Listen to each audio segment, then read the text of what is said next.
Hola, soy Jern y hoy me gustaría que aprendas conmigo unas palabras en papiamento. Pero antes me gustaría recordarte que tengo una escuela online, también que tengo un precio súper especial para ustedes.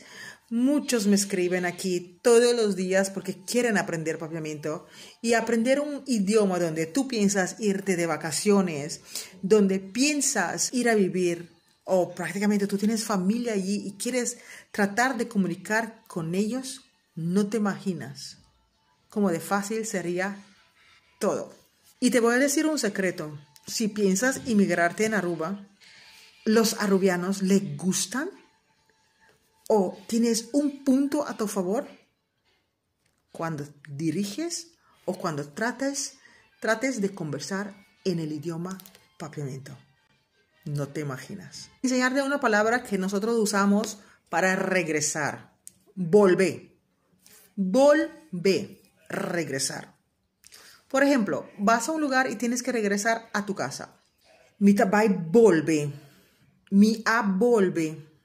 He regresado. Mi a volve. Pero también podemos decir been back. Devolve, been back. Mi a been back mi casa. He regresado a mi casa. Mi a volve mi casa. Mi a been back mi casa. Papiamento siempre tiene sus trucos. Por eso tienes que seguirme y por eso tienes que seguir a las clases, que allí vas a aprender mucho más. Nos vemos en el próximo video.